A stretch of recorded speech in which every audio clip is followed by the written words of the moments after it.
So there's nothing worse. You get up to go riding, go to start the bike, and it's dead as a doornail and won't start. Well, might have a solution for that.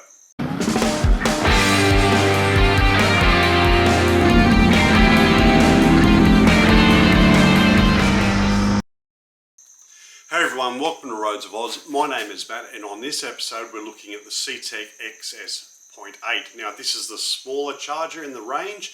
It's perfect for home use, especially for motorcycles, cars. It can do most of the range.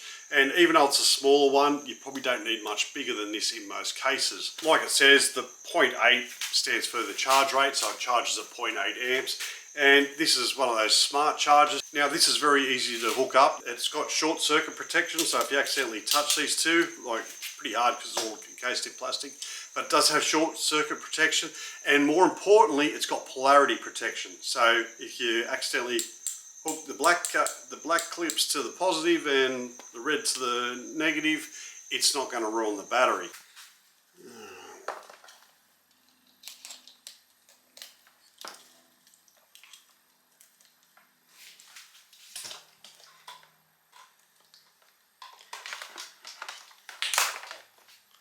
This battery hasn't been used even longer, so it'll be quite some time before it charges, I guess.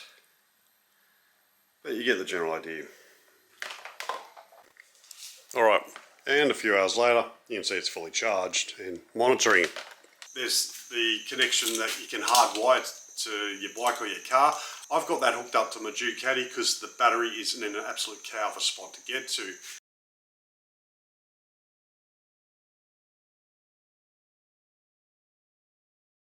So another job I thought I might do is actually hook up this battery connector.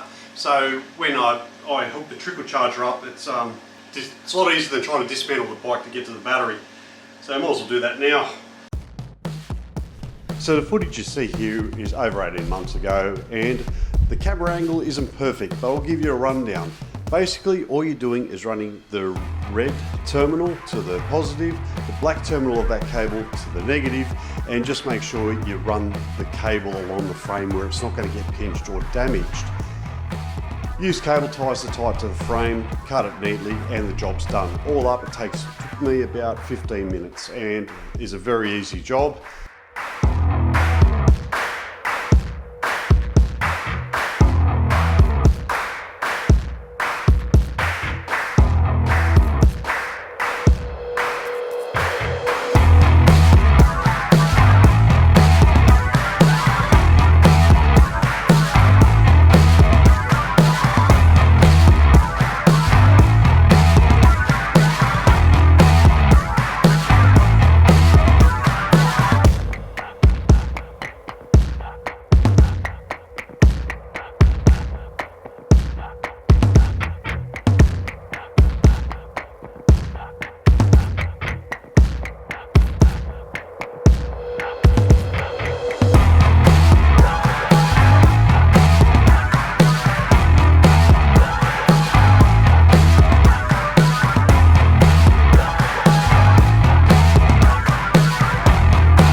Alright, because I wired this one up earlier, I've just got the plug there.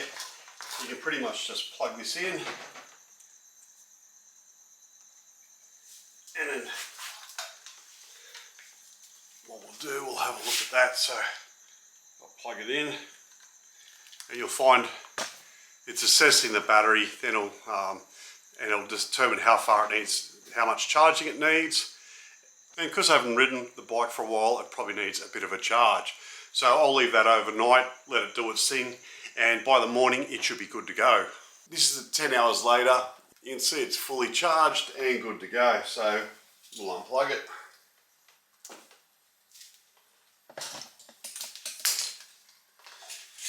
And the bike should have a nice crank. Yeah. So you can hear it turning over.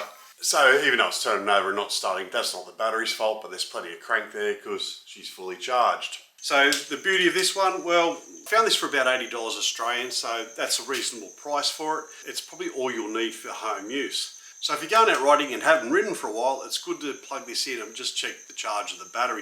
Make sure it's in good condition, because there's nothing worse. You got to start that vehicle in the morning and dead battery. So there you have it. This battery charger does the job nicely. It may not be the biggest, but for home use, it's ideal. You can leave it for a few hours and it'll generally have a battery from empty pretty much to fully charged. Also, forgot to mention the types of batteries it does. Well, according to the manual, it does both the lead acid and also the lithium ion. So, quite useful. I've used it on all the batteries. It seems to charge it fine. So, there you have it. Anyway, on that note, thanks very much for watching. If you found the video interesting, please like, share, and if you haven't done so already, hit that subscribe button. It helps out the channel massively. Thanks for watching, and I'll see you on the next vid.